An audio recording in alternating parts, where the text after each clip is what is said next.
Hey everybody, I am now in front of Shinjuku Station, and it's going to take us about 45 minutes to walk right here.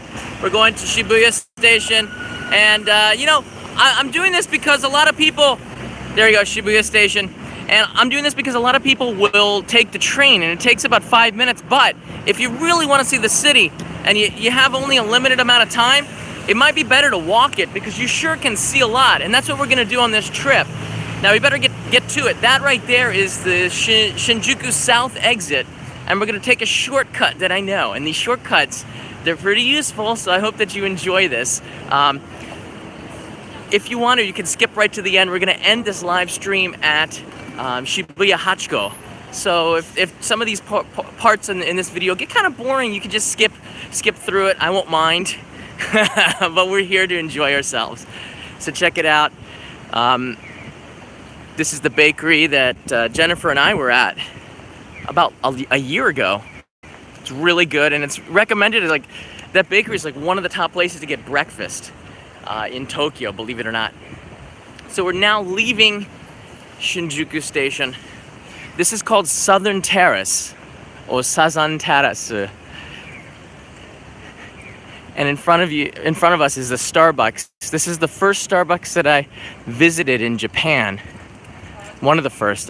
It's hard to remember 20 years ago, but it's gone through some renovations, and it's kind of neat. It's sort of isolated right in the center of Southern Terrace. The Docomo Tower is right on the left side of your screen.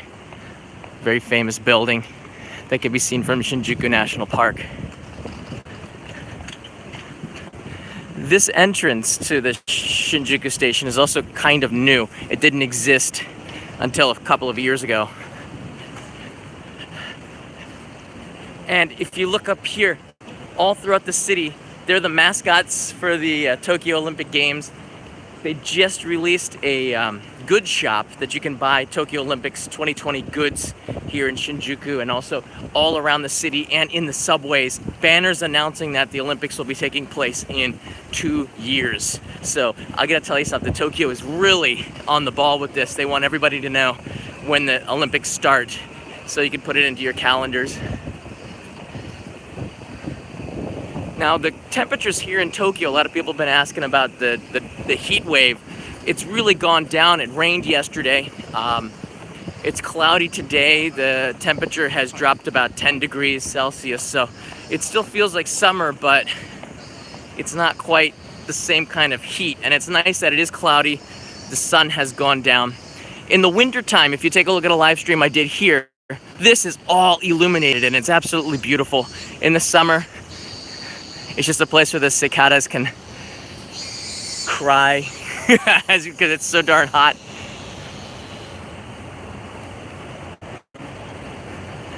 All right, our estimated time of arrival is about 45 minutes, and we're going to be making our way through Yoyogi Station, the back entrance of Meiji Shrine, which is a shortcut that a lot of people don't even know about. Then we're going to, if we have time, we're going to cut over to Meiji Shrine, and we can take a quick look at this shrine. It's not as old as a lot of people think it is. It's got a history that just dates back about 100 years. That's it. Which is a much younger history than Asakusa's Sensoji. In English, we say Asakusa. It's just an announcement that they make because it's easier for people to hear it, but the locals will say Asakusa. You know, it's semantics. It doesn't really matter. The important thing is that you're understood. All right, now we're on this bridge here. If you've lived in Tokyo or you have visited before, you know that this is the Times Square building here in Shinjuku. And there is Shinjuku Station. None of the trains are going by. There's the Narita Express on the bottom making its way into Shinjuku Station. It's kind of a neat, this bridge, because you can see the trains coming in and departing. And believe it or not, this is the direction that we're going. We're going to be following the train line for some of our trip, going this way. No trains going by right now. Oh, here comes one. I can hear it. Trains are departing every couple of minutes. It's one of the busiest stations in the world. There's always something happening in Shinjuku, I gotta be honest with you. It's exciting. So thanks for the super chats. Paul writes in here, hi John, get yourself some water and ice cream. You know what, Paul, thank you. We're gonna do that on the way. I'm gonna stop at a vending machine, and if we can find some street food, I will do that.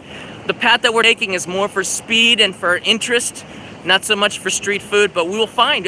You know, for me, I like to walk this because every time I do, something changes along the way. Tokyo is a city that's always evolving, like all cities, and you never know what you're gonna find. So I'm gonna use that for a vending machine for sure. And Asian movie enthusiast, this video should be useful for me when I visit Tokyo again this October. I usually visit Kyoto, so I haven't been to Tokyo in about 5 years. Yeah, you know, this is the reason why I'm doing this video, because I think it's kind of neat to know the path that you can take that's a shortcut to get to Shibuya from Shinjuku, because this area is just loaded with things to see and do. And once you know the roads, it gets real easy. So this is your introduction, everybody. Hey, it's nice to see Nosh abroad, our moderator in the house. He's also in Japan. Hopefully I can hang out with you sometime during your trip. There's some stairways right there that'll take you down to the bus station. A lot of construction. By the time you see this might be, by the time you come here in person, this might be completed. But this building is now Nitori. You can see the, like a home, it's kind of like a home, I don't know, home furnishing center. And Nitori is, there's the Chuo line going by. Now Nitori is a place where I buy pots and pans and futon and bedding and things like this. It used to be a bookstore, Maruzen, I think it was. And I would always get my foreign books on the 7th floor of Maruzen. And now it's changed hands because people, Kinokuniya, sorry. Kinokuniya is still here, but in a lot smaller capacity. So I would buy books on the 7th floor of Kinokuniya. Now it's Nitori. Which they have some pretty cool stuff. If you know, when you travel, you find some neat stuff to furnish in your house. Nitori is one of these places, and I won't break the bank. Okay, now we have the Chuo Honsen rolling by. We're going to be going down this way, straight ahead, and take this ramp down. And we're going to pass right in front of the Shinjuku Tower, the Docomo Tower, which is the phone that the 4G LTE that I'm using right now. Docomo, which you can see straight ahead. Little plug for them. They're the ones that are charging me an arm and a leg for this bandwidth that I'm using to bring to you right today. Now, when I first started doing this about 20 years ago, this walk, this nice little rampway didn't exist. It is, for anyone with disabilities that have a wheelchair, you can get up this way, and it's pretty neat. Although it's quite a push if you're doing it yourself. And a lot of these ramps are starting to come in around the city because of the 2020 Olympics. They want to make sure that the city is accessible for everybody who has any disability, which I think is a really good thing. All right.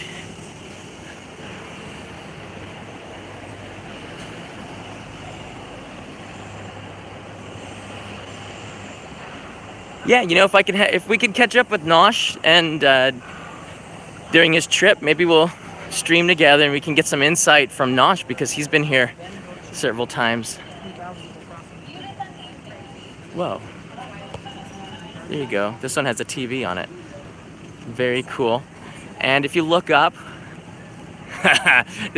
you can't get much closer than we are right now to the Docomo Tower. And I'm hoping that the signal's good. All right. I'm hoping that, look at my hair is getting a little, I'm hoping that the signal's good, because we are literally right underneath the tower. If it wasn't, I got some questions for Docomo. You better fix your signal, dudes. I could go and knock on the door right now and complain if you guys are experiencing any problems with the signal. When I do these live streams, I turn the Wi-Fi off. It's all streamed on 4G because the Wi-Fi will cut in and out and make the live stream fluctuate between 360 and 720p. If I can get a good clean signal from the start, then the stream will start off in high definition. Now this is on that we're walking by. You can see the trains going by, but this is also where the bus terminal is, the night bus terminal. for JR is on this side.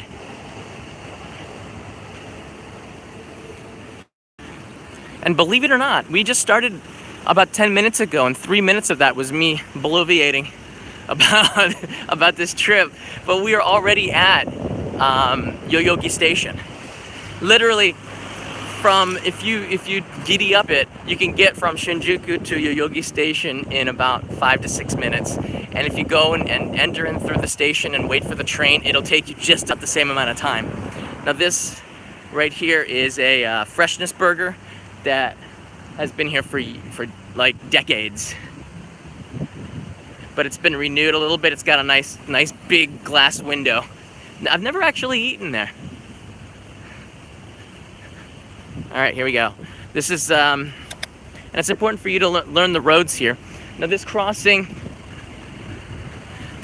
gets a little bit tight, but this is the direction that you'd want to come. I guess it's interesting this way. Definitely an old road. You can get in through the station. There's a tunnel here on the right side. An old tunnel, an old entrance to Yoyogi Station, which is one of the stations on the Yamanouchi line, the Circle line. One of the 29 stops. There you go, guys.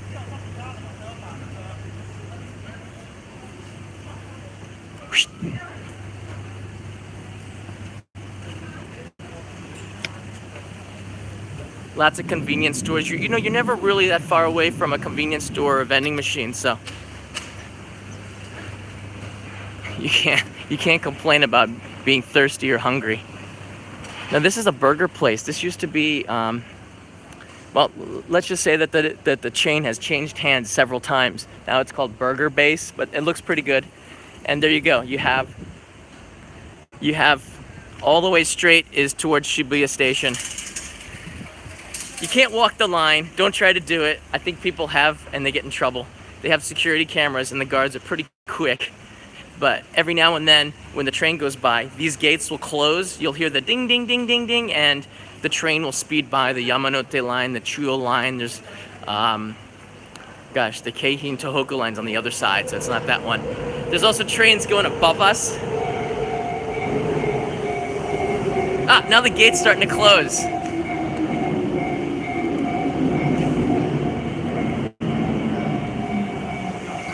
See the gate's starting to close.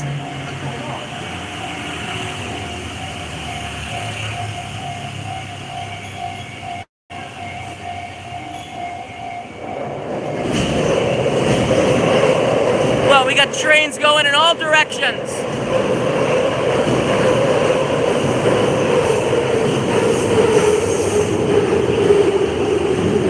Let's see what train it is.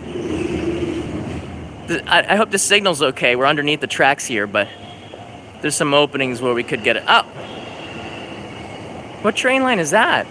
That looks like maybe it's the Shinjuku to Kanagawa,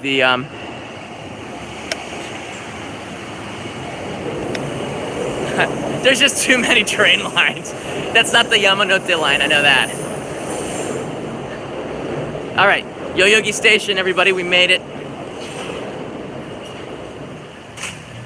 There you go. Not that far, so it doesn't take you very long to get here.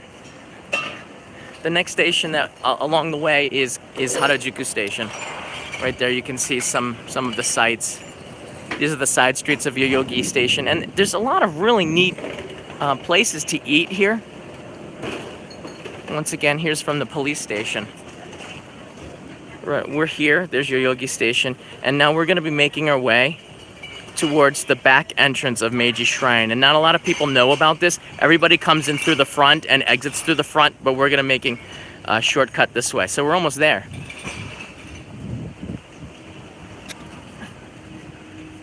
And it's also lunchtime, so I see a lot of businessmen jumping into gyudon shops and curry rice and ramen, and you can smell it, definitely. Big bowls of ramen. All right, so I've kind of gone around, and if you looked at that map, you can find the closest way to get to Meiji Shrine. It's this way.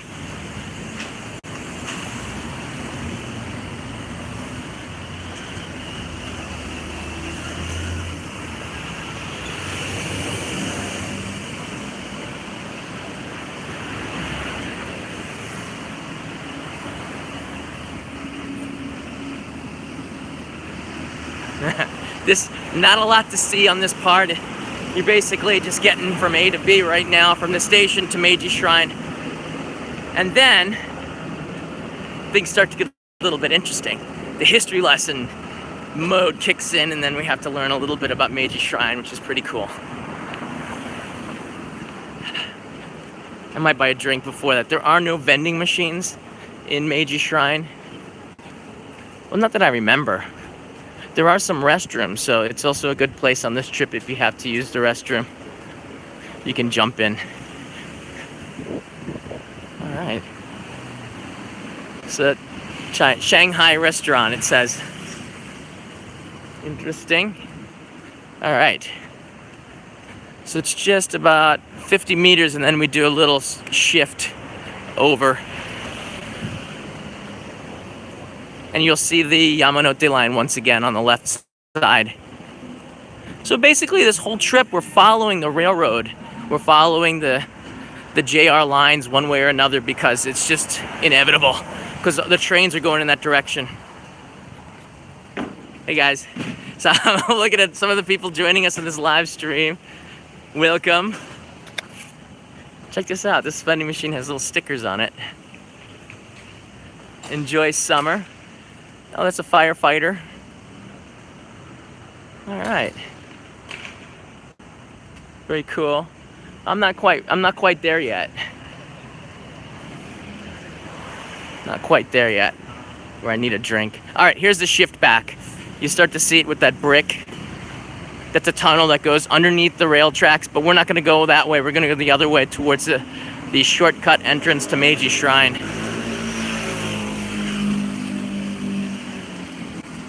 Wow, a lot of these businesses have changed. You don't see them because I'm walking by them, but this isn't the same as the last time I did this walk, and it's been a couple of years since I did it.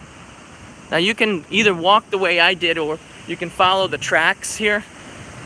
Either way, you won't get lost as long as you follow the tracks. All right. Docomo Tower. You guys see it? There it is. And right there. So we've walked quite a ways. Now, this is where we have to cross the street. So we're gonna do that right now. We don't want to miss the light.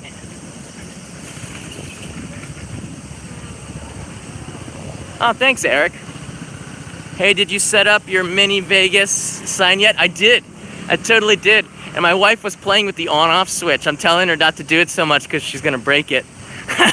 But we have it. I have it in the living room. And I'm gonna put it next to my desk, so then we can see it when I do any question and answers. So we've come this way, and right now you can see right this massive area is Meiji Shrine, and we're gonna cut in through this back entrance called Kitasando, which is the north approach to the shrine. And on the left side, you're gonna see Harajuku come into, but if we have some time, I'm gonna cut over and then we can head into the shrine a little bit. There's a large view of the city.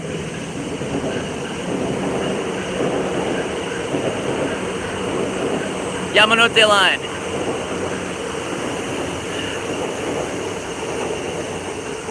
All right. So yesterday, my friend Roger and I made a live stream in a park near Hamamatsu Station, and we really could hear the cicada, however you pronounce it. And now that we're walking through Meiji Shrine, a place that's very forested, and you know, one of the most unique things about Meiji Shrine to me is the fact that we were in the city where you have a lot of urban sounds, and because there's so many trees, so much denseness to the forest that we're going to walk through, and I'm a little bit worried about the signal. It gets so quiet, and the change from city and urbanscape to the forest is really kind of dramatic in a way. All right, here we are. This is the north entrance or walkway to Meiji Shrine.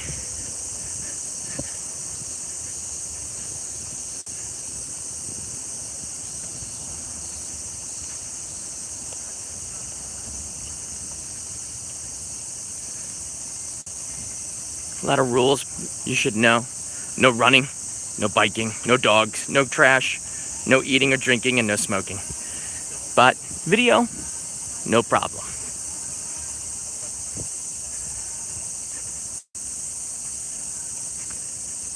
Now it's pretty dense in there, the forest. So I'm hoping that we are okay with the signal. But we're gonna get through this pretty quickly, and if we can make a right, we're gonna do that and go into the shrine. Just take a quick walk through, and I'll tell you some of the history of the shrine as we're walking there, because there's not that much more we can do. All right, here we go. We're underneath the torii.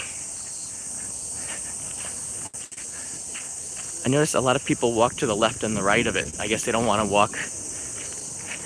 We'll do that out of respect. I don't remember. I've always walked underneath it. I never had a problem. You can do as you like. So this shrine, Meiji Shrine, is not a new shrine. People don't walk in the center because I guess that path is reserved for Kami-sama, or the god. Most people are walking on the left or the right. And this walkway, believe it or not, is new. I don't remember them having this before. A couple of years ago, it was just stone. And in the morning, there's a guy with a massive broom, and he's just sweeping the walkway. So you can see all the vegetation, and yet there's nothing, no leaves on the walkway. And it's because there's a man who cleans it in the morning, and he starts really early. And by the time all of the people come to walk, it's very clean.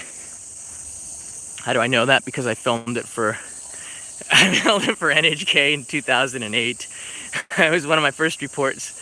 And I did this walk for NHK Tokyo Eye, which is a program that's on NHK. Just literally the same thing, showing my favorite walk through Tokyo. All right, a little bit about the history now. So I'm gonna walk in the center. I hope the signal's okay for you guys.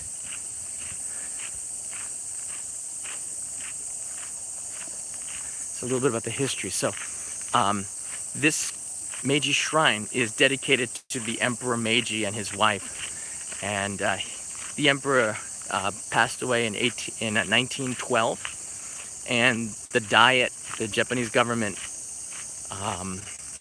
put together this shrine and voted to devote this space to him in 1915. And the shrine was built in 1921. It was completed. And I believe the grounds, this whole area wasn't finished until 5 years later, 1926. So, you know, the history goes back just 100 years about. It opened a year after the Olympics will have opened, so that'll be the 100th anniversary of the opening of Meiji Shrine. So it's not a really old place, although a lot of people do come here for worship. This is the most popular shrine for Hatsumode, which is New Year's prayer, where people will line up to give their first prayer of the new year. This is the most popular place, and it's believed by a lot of Japanese to be a power spot. And this sounds really funny. I did Hatsumode here like 8 years ago, and I'll never do it again, maybe because it's just, the line is just ridiculous. People wait for hours. But there was this one spot, like I guess somebody had circled it, and they said this was a power spot, and people would go stand there and say they could feel energy.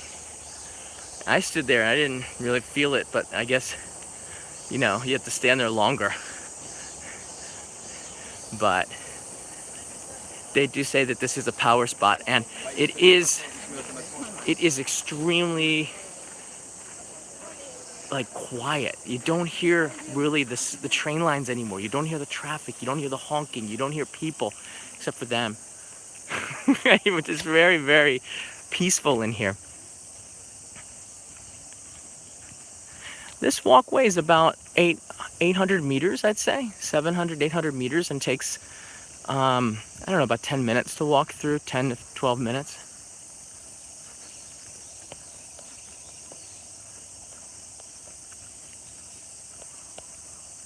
So we're now 24 minutes into it, so into this live stream. So I promised you guys about 45 minutes to get to Shibuya, and I think we're going to be pretty close to that.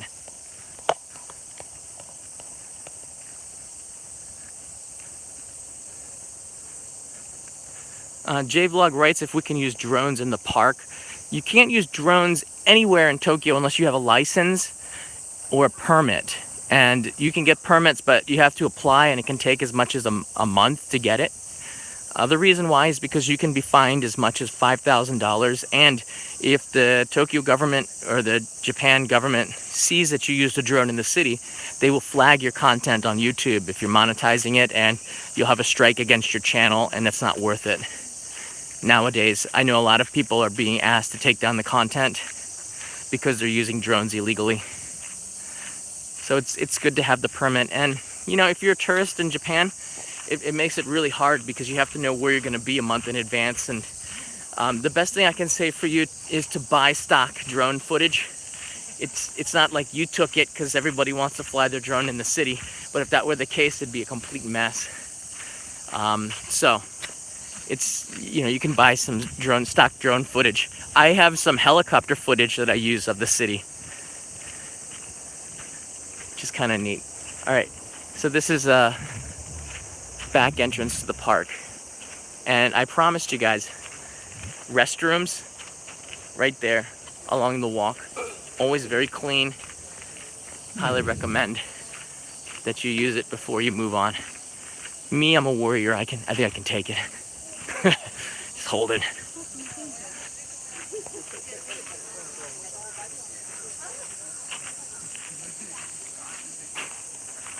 Sorry if the pixelation is strong. I'm gonna see if I can get out of the forest.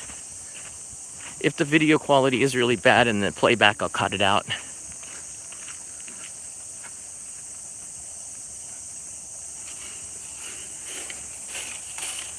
I like this. Do you see that tree in the middle of the road? Instead of cutting it down, they just made it a part of the road and made the road go around it. And I kind of like that.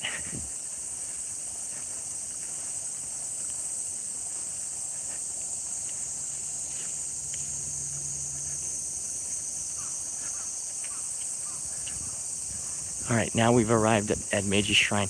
This is not actually on the route. This is kind of a right turn and a little bit of a circle around, but since we're here, we might as well do a walkthrough.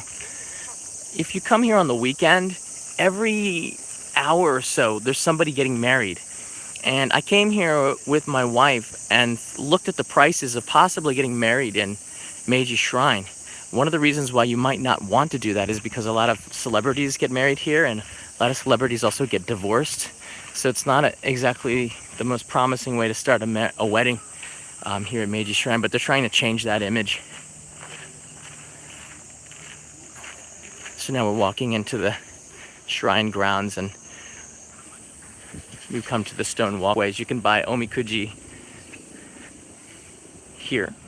And this is the area where we met with the wedding planner to try to arrange something here, and we decided not to do it here. The procession also is quite public, so you will come out with your wife or your fiance to be, and you walk slowly, and they hold a parasol for you, slowly towards the entrance over here, where they actually have the ceremony over here in the corner. And it was pretty cool, but we decided not to do that. All right, here's the main shrine. There's you can leave your omikuji there. We're not gonna go into the shrine, but Peter and I just did a video on his channel on how to pray.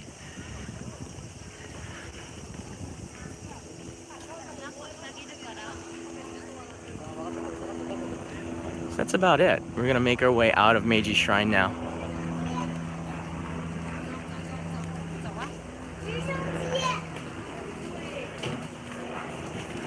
Most people are not Japanese here. There's mostly tourists, which is fine.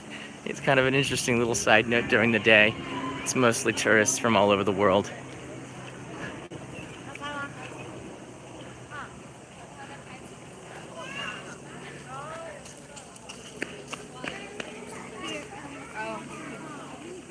There you go. There's a sign. 100-year anniversary of Meiji Jingu Foundation in 2020. We would appreciate your donation for the renovation project. Well, I would have had my wedding here, but that could have helped. The thing about Meiji Shrine is I'm not quite sure how they get the money, because this is one of the most, according to information I found, It's one of the most publicly funded shrines as well, and it's considered one of the top rank shrines for the government. So I'm not sure how much public funds that they need, but they're asking for it, so I can respect that. You want to have this place as beautiful as possible. When you do come to pray and you walk up there, it's good to have a 5 yen coin. 5 yen coins are the ones with the holes in it. And my wife says it's because they're lucky. Let's see here. There's a 5 yen coin. So you can give this, but if you're feeling generous, sky's the limit. It's very, yeah, they don't ask for money at the shrine. You give according to your feeling, and I think that's sort of good. So I've given more money than 5 yen, just if I had something, or I was feeling really good, or I wanted to pay it forward or pay it back, or something like that. You can give more than 5 yen. It's up to you. All right, we're gonna hang a left or a Louis and make our way back out. As you can see, most tourists come this way. They don't come the way we came. The back entrance is maybe 10% of the foot traffic is this route. So we came in through a pretty interesting way. The north walkway is much more interesting, I think. And do you guys know why? Watching this, why is this route more heavily trafficked?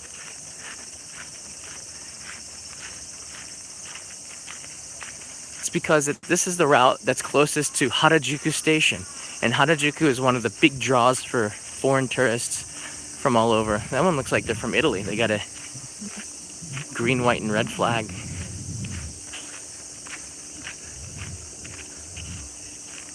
Yeah, I can hear Italian.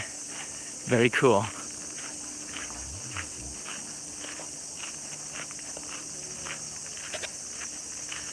You can get from here to Harajuku Station in about 5 minutes walking.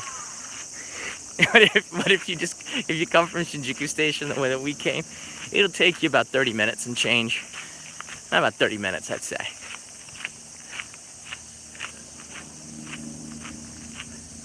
But it's interesting because, a lot of people it's absolutely beautiful. And this shrine is made in the traditional way with Japanese cypress and copper. You can see up there that the torii here, the gate, is made out of Japanese cypress and copper. And I like that. It's very natural.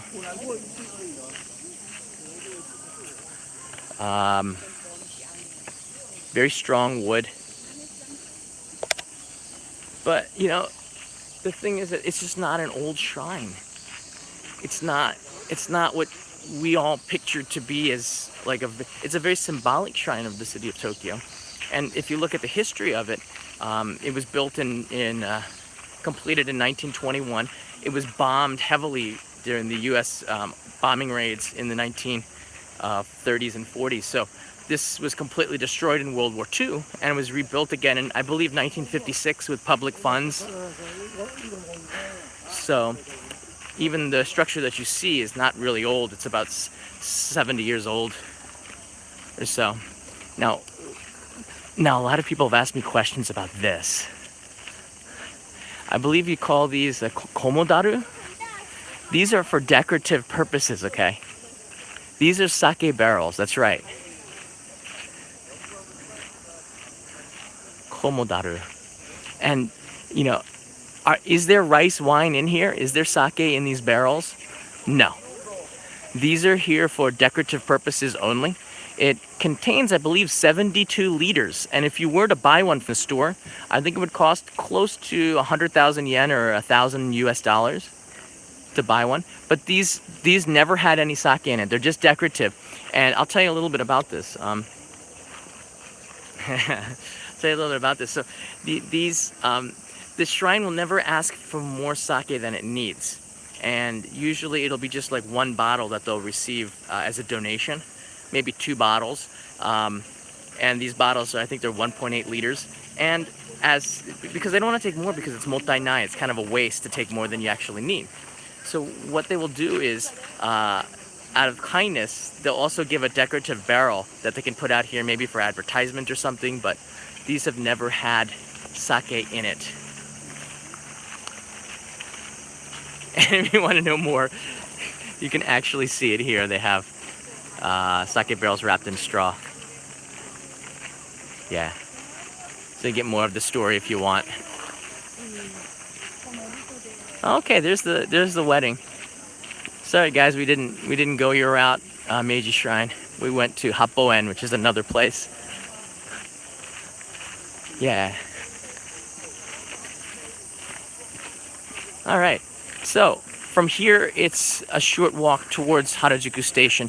We're gonna come out of the exit. I'll show you the bridge, and then we're going straight to Shinjuku. To Shibuya. I think we're behind schedule by about 8 minutes. But it's a nice cool day, so it's not too bad. So while we're walking towards there, why don't you tell me, right in here and leave a comment, where are you watching from? What part of the world are you in right now?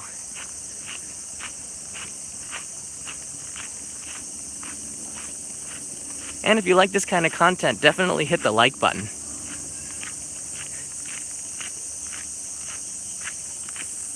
Wow, Michigan, Hawaii, Columbus, Ohio, go Bucks. Philippines, Florida, Long Island, Cambodia, cool.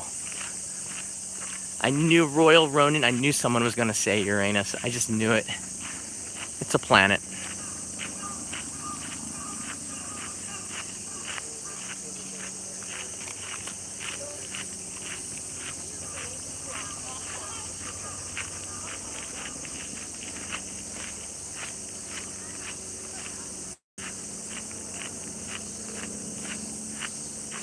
Oh, I'll be in Singapore soon. Hey, Oregon, Missouri, Puerto Rico, North Korea, San Antonio, New Jersey, Sacramento, North America. That narrows it down.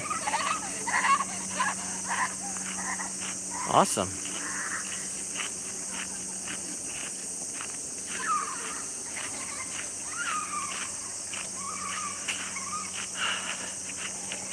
All right, there's a little bridge here. While we were walking, you could see a little bit of Harajuku Station. So, and there's also some guy who was kind of taking pictures of me. It was slightly creepy. I don't know. It's very much like jungle here. Check it out. This is in the center. We're in central Tokyo, everybody. You can't get as central as Harajuku. This is a couple of minutes from Harajuku Station. Preserved beautifully. Just a really clean, lovely, jungle-looking forest here.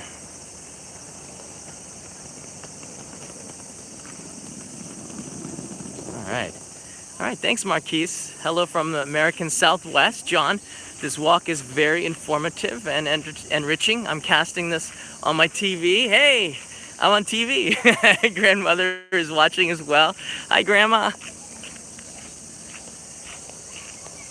Hope you guys are enjoying and staying cool. Once again, those who are joining us, we had a really bad heat wave in Japan.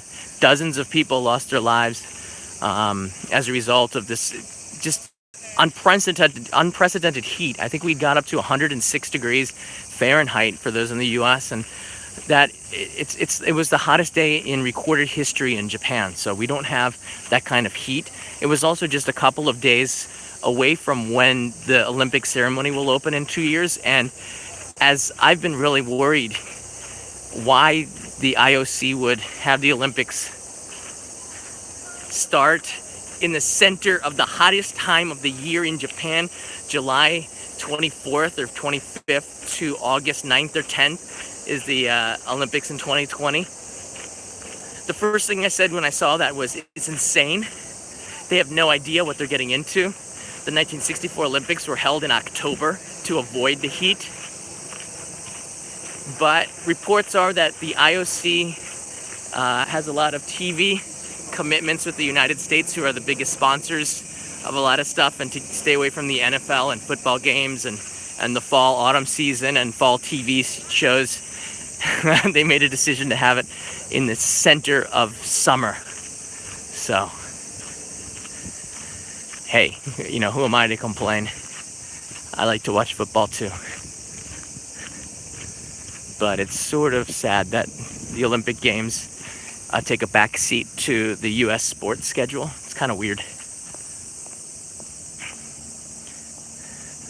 I'm not blaming America. I think I'm blaming the IOC for making it too much of a business. But then again, it is a business, isn't it? All right, that's it. We're now leaving Meiji Shrine, and we're making our way towards Harajuku Station. This is kind of cool, and I showed this, I think, once before. There is a cafe here, a nice place to get a cup of tea. They have some tables out on the asphalt. It's nice on a cooler day like today, but not so nice in the blazing heat. You want to be inside. All right, I'm actually gonna go this way, but for 1 minute, and just 1 minute, all right? Don't count, because it might be more than 1 minute. I'm gonna show you Harajuku Station. Okay? Just cause, oh, look at this, is kind of new. They've got some sort of construction. There's Harajuku Station down there. So they got some kind of construction going on. That's new. And it sort of makes sense that they would do that.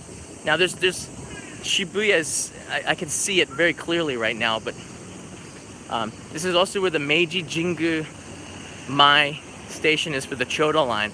So you can come here on the Choda line as well. But I'm telling you, you can walk here in about 25 to 30 minutes. There you go, everybody. That's Harajuku Station. This is where you would come out, make a left, and you'd be in Takeshitadori. I'm not going to be going that way, but you can just take it all in. I don't know why people line up to some sort of famous popcorn stand. You can make popcorn at home, people. And there's the Meiji Jingumai Harajuku Station. The entrance, which is an elevator for people that are disabled or coming in a wheelchair.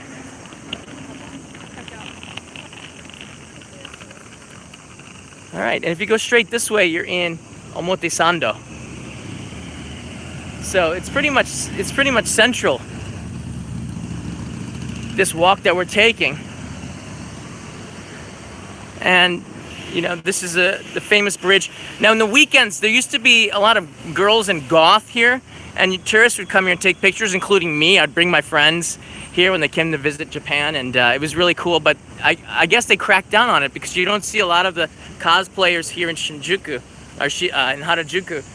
Which is kind of a shame, because it was part of the identity of what Harajuku was, and you don't see that as much. I guess it's because there were so many people on the bridge, it kind of disturbed Meiji Shrine, I'm guessing, so they took it away. Now across the street, and we're gonna make a little stop in there. All right, we're gonna have to cross via stairway. But it's kind of good to be up on the stairway. It gives you a bird's eye view of what's going on over there. Some massive reconstruction, maybe some renovations.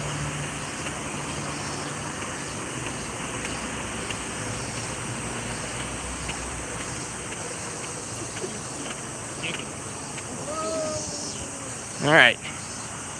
There's the entrance to Yoyogi Park. That spiral down there.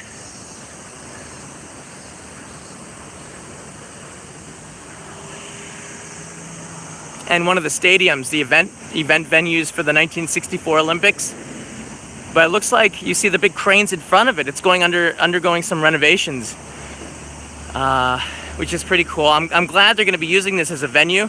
It's a pretty neat looking building. And if we go straight ahead, that's Shibuya. So we're just about there. I'm gonna take you down here just for a second to show you a little slice of history. Hey, Sonia's in the house. For iced tea, it's hot, walk, John, walk. I'm gonna stop at a vending machine on the way. Thanks to Paul as well, who gave us super chat at the beginning. I really appreciate it. You guys bring this show to life with your bandwidth support as well. There you go. So, the Olympic Games of 1964 wanted to really bring the world together, so this bridge is kind of a piece of that memory, and I'm glad that it still exists. And once again, you can see here 1964. I think it's been stolen a couple of times, but it's still here, and you have people running a little piece of history from 1964, because this bridge is kind of linked to the building that we saw the other side. All right, we're gonna make our way now towards Shibuya.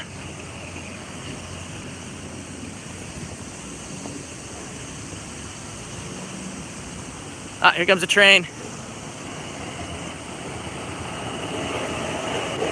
Hey, Yamanote Lines competing.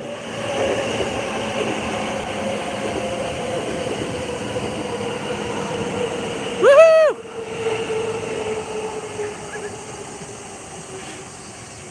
You gotta have fun. You gotta have fun when you're out here. And we're almost done with this live stream. Now this part from Harajuku to Shibuya Station, you can take a couple of different directions. If you cross the street here, there's a bridge here. This bridge is kind of new. It'll take you to a street where there's a lot more. Oh, there's the train going by. There's a lot more shops. You'll go past the Tower building. And of course, this train, this Yamanote line, the next stop is Shibuya Station. And that's gonna be our final destination. We're almost there.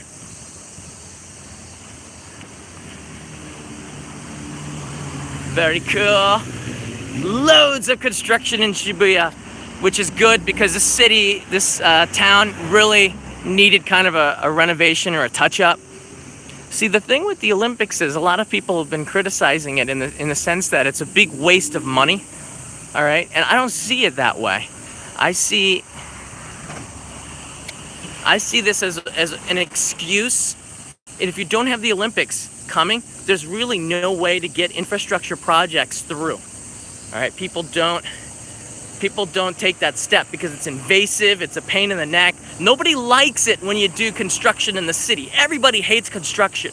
However, if there's an excuse like the Olympics, the 2020 Olympics, it is the biggest reason for the citizens to take a step back and go, okay, the Olympics are coming, let's get these infrastructure projects out of the way.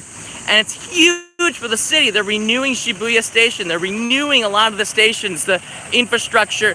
I believe we're gonna have even better signals in the city. We're gonna have better trains. We're gonna have better access for people that are disabled. We're gonna have more places to go and visit as well.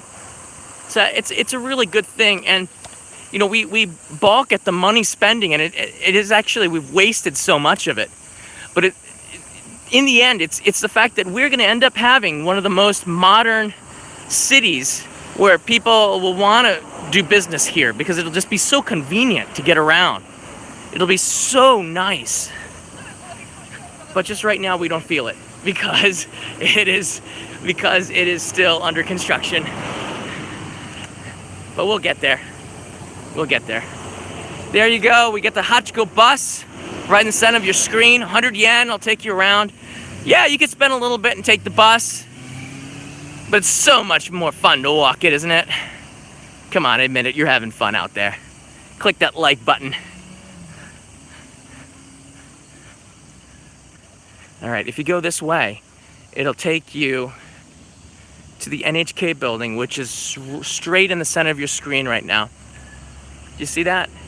It has some satellite towers on the top. Now I've walked the route to NHK many, many times. I've had loads of studio shoots in there. The place, that building, is a city within a city. The NHK building is a city within a city. We're gonna cross right here. Blinky light, blinky light. Wouldn't be a live stream if I wasn't running a little bit of it. Detour, okay? So we're 49 minutes in. Technically, we're in Shibuya, so we kind of made it, but we're gonna draw this out for a couple more minutes. I'm gonna take you on the walk that I take from Shibuya Station to NHK, and sometimes I hightail it because you don't wanna be late for a studio shoot. It's always good to be early. But in the summer heat, you don't wanna run because you get all sweaty, and then the producer and the director goes, well, you're sweaty, it's gonna take forever to fix you in makeup now, and then more problems. But I haven't been doing much for them lately. Most of the time I'm just on location, so no reason to go in there. I broke my leg once. I was running, kind of an interesting story. The day before a location shoot for Tokyo Eye, I broke my foot. I was running, just twisted it, and I went into the studio by taxi from Shibuya Station because, you know, you have to be a warrior. You can't cancel like right before the shoot. So I got there, and the producer looked at the CP, the chief producer, looked at my foot and goes, oh my gosh, let's take you to the hospital. I said, okay, well, this is gonna take forever. She goes, no. We got in an elevator and went to the top floor, and they have a clinic up there where the doctor wrapped my foot, and I was good to go. After the shoot, I took a taxi to another hospital, and they put my foot in a cast. But it was pretty neat that they have a clinic. They have everything inside of that NHK building. All right, if you are visiting Japan, you're gonna see a lot of these trucks. Some of them have lights inside of them, and they make the billboards illuminate. This one's for a band called Exile. I'm not gonna, dish some negativity on them, but I'm not a big fan of Japanese pop music. But it's pretty cool to see them. They make the loop around Shibuya because this is one of the most populated places for foot traffic in maybe the world. And these trucks will, they're pretty smart about it. These trucks will make a circuit, and they often stop here the driver will stop here to rest. So if you're in the city and you want to see some of these trucks, come up here, and you'll see them like lined up along here because we're still on the outskirts of Shibuya proper, and when we make a left turn, we're going to be walking towards a lot of the shops and towards the station. So we're almost there.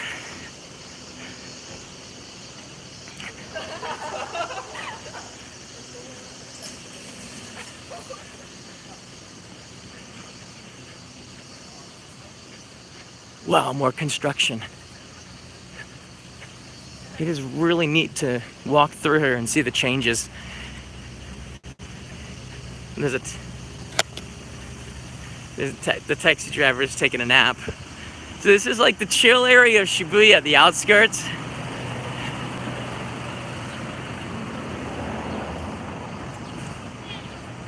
All right, let's see what they got in the vending machine. All right, we're gonna put your super chats to the test here. All right. So we got green tea, hoji tea, peach water. That's interesting. And we have little Pucci small bottles of clear Coca-Cola now. That's the Peter Von Gom size. All right, I don't like anything in there. We're gonna go to another machine. They are refilling it though. Huh. Okay, here's some more. Whoa! This is a new bottle. It says Tokyo on it. I've never seen that before. Sprite! You don't really see these in the machines that much. Dang.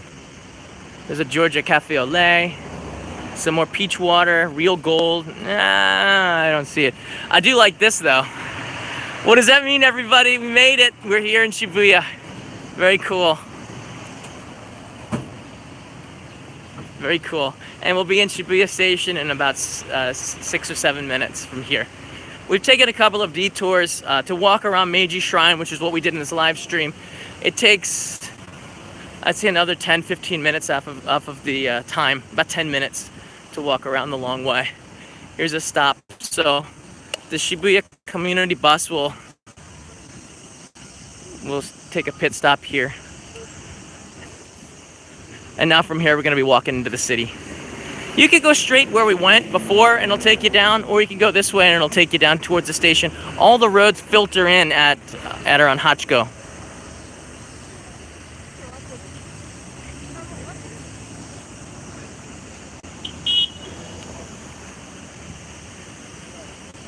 So the thing is with the city of Tokyo, you can see that a lot of people don't dress, like weird. They dress normal. And one of the things that people have asked me is, in Shibuya and Harajuku, do people just, everyone is dressed up in cosplay? What's it like? You can see clearly. I mean, people don't dress. People don't like dress different. They dress different because they're from school. But there's basically no strange or unusual or different dress styles. It's just people wear long pants in the city. I wear shorts. When you're in the city, Japanese people will wear pants. Shorts aren't that popular unless you're going to the beach or outside into the countryside. A lot of people wear synthetic fibers now, shirts that are really cool, that allow them to breathe. Businessmen have business offices. The offices here often don't use the air conditioning now because they're trying to conserve power after the great Tohoku earthquake in 2011. We had power shortages in the city. So we were encouraged not to use a lot of power. Businesses and offices, especially government offices, turned off the air conditioning, and there you go. Now we're starting to get some of these trucks that advertise. We're in Shibuya.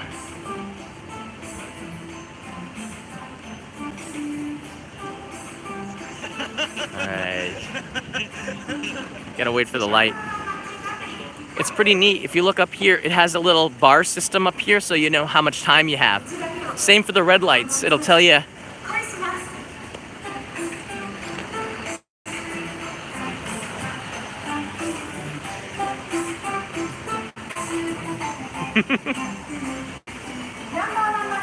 Alright. They are promoting an app.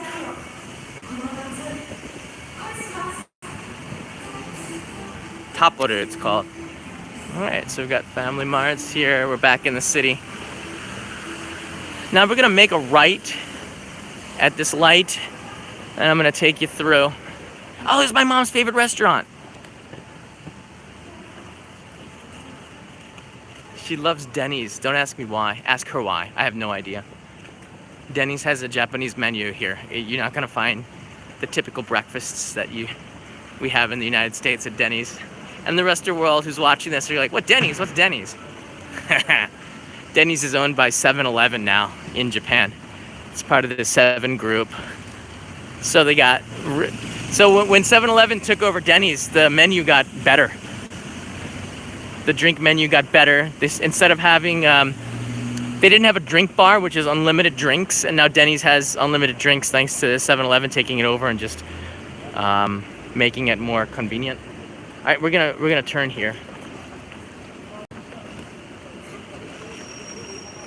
It says here, don't walk with tobacco.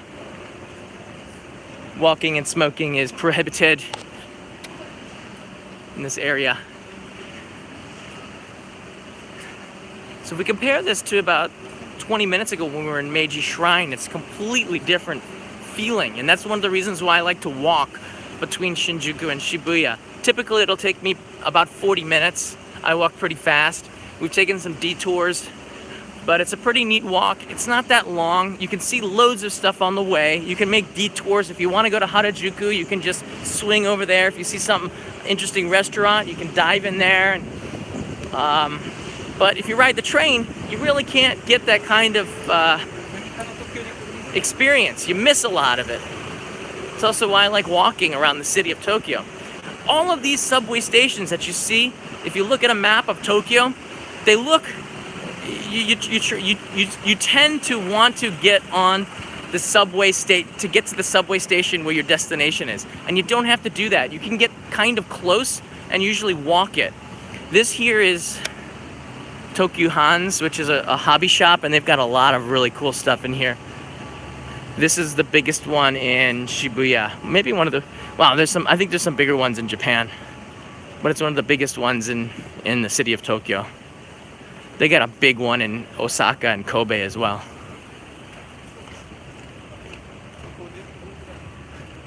All right, a lot of people who've been in Tokyo before are watching this and going, yeah, you're about done with this live stream. And if you're joining me, thank you very much. Definitely hit the like button. We got about 700 people watching. We could use the support. Yeah, this is it. This is downtown Shibuya. And from here on out, it's pretty much like this, which is the exciting, pretty cool landscape that you expect from Shibuya.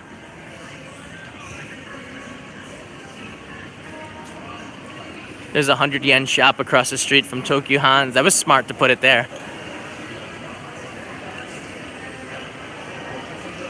To me, Shibuya is a place that's really crowded, really loud, really vibrant and lively, but it's a place that I avoid because I've been in Japan so long. I just kind of don't want to deal with all of the crowds and the noise. I kind of like where I live now. But every now and then, it's nice to come to this area and see how it's changed. Like I was saying before, the city is always changing. It's evolving. Oh, there's Mandarake. There's a big manga, a used secondhand manga shop down there. So you can see a lot of shops that you might recognize from your trip here. There's a Kirin City. There's a Sukiya. Lots of places to serve gyudon here. There's a Matsuya, 7-Eleven, a virtual reality park. We can kind of walk by there. Got gachapon in the front and UFO catcher games.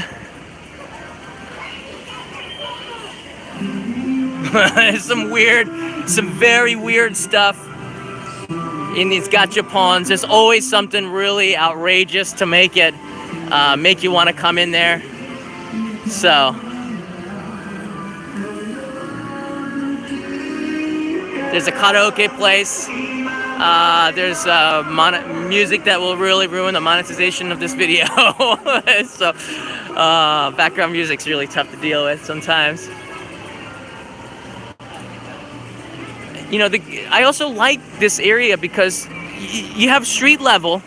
And I'm telling you some of the stuff that I don't like. It's loud, it's crowded, but it's also always interesting though. And you can look street level or you can look up. And if you look up, you see more stuff. I'm gonna take you now to Basketball Street, which is across this way.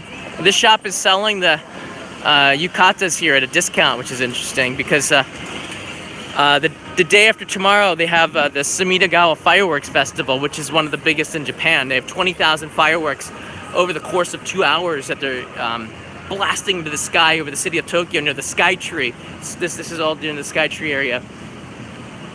Well, I've been here before. This is also a ramen shop that's changed owners a lot over the last 20 years. I think I told you guys about this before, but do you guys know you know who Jackie Chan is, right? Jackie Chan, the martial artist, movie star. He opened up a ramen shop on this street right here where I am right now. And the ramen shop went out of business, I believe, in 18 months. It wasn't around here very, very long. I believe it was either right there, Jackie Chan's ramen, or it was right here. I can't remember. It was 15 years ago. Yay! We get shout out. All right, so this is the area where everybody knows my name. I gotta be careful. Whoa, street food. Check it out. All right, so that's about $5 a stick. Whoa, they have Kobe beef, it says? I don't know if that's real Kobe beef. I think this is just Wagyu from Hyogo. It does look good. He's grilling it on the fire.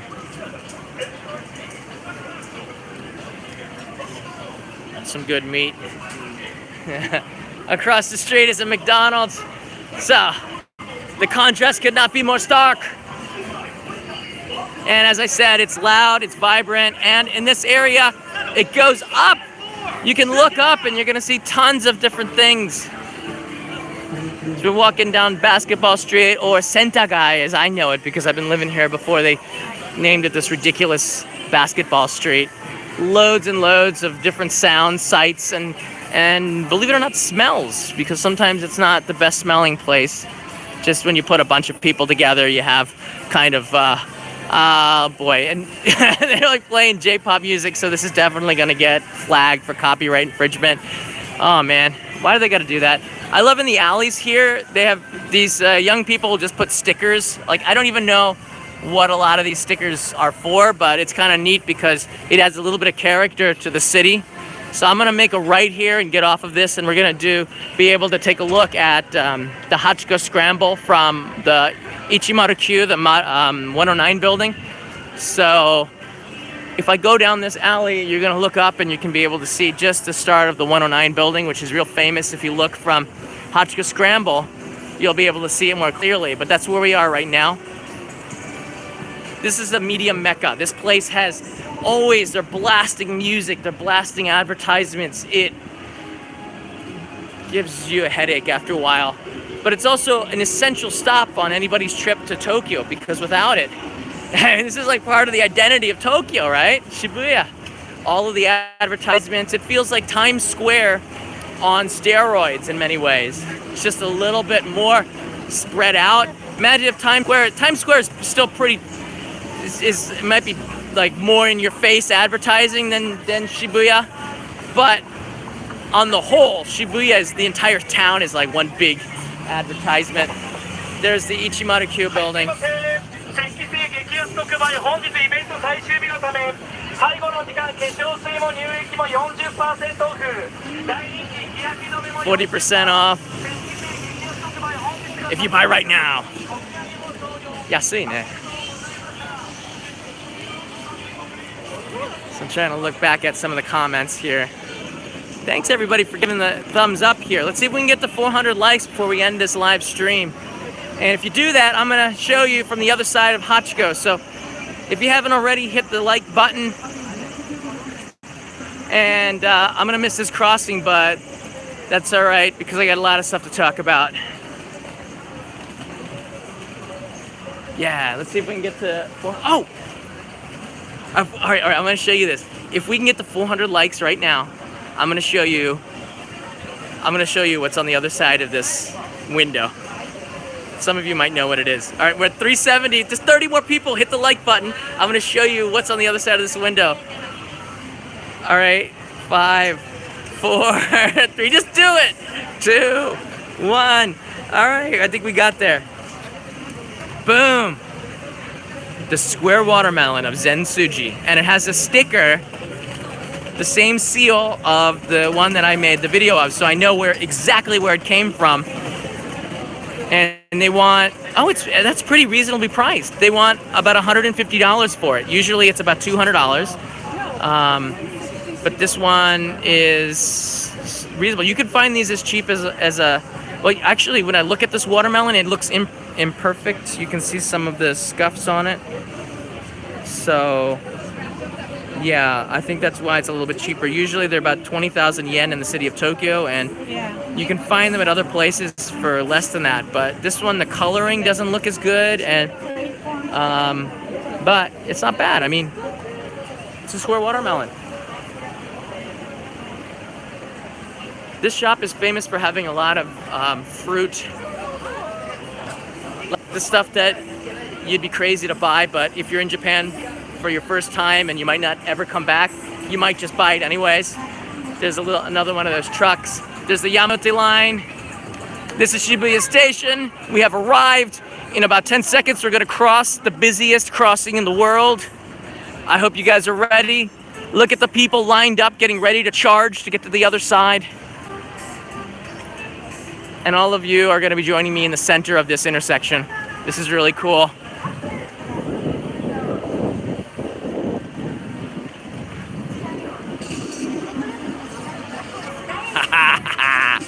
We did it. We're in Shinjuku. Sorry, Shibuya. 70 minutes. Not exactly the fastest route. Without the detours, you'll be here in 45. Awesome.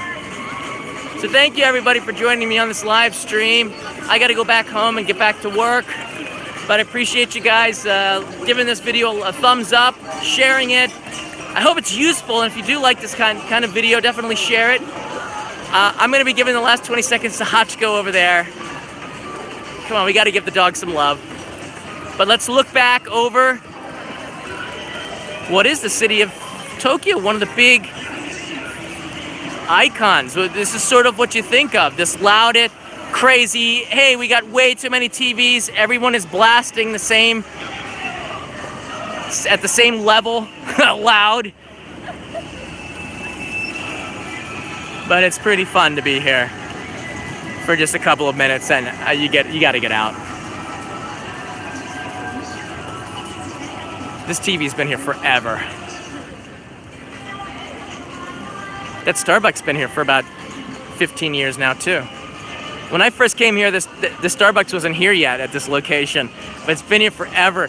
That's one of the most expensive real estate prices in the city as well, because it's and they do roaring business. It's also one of the only places where they don't serve. They serve short coffees for tall coffee prices or something, where they have to make up the difference in the rent. All right, here we go, guys. The last 20 seconds is dedicated to our favorite dog and yours. And if you're in the city, you can say hi to me for the next 30 seconds. Hachiko. With two friends.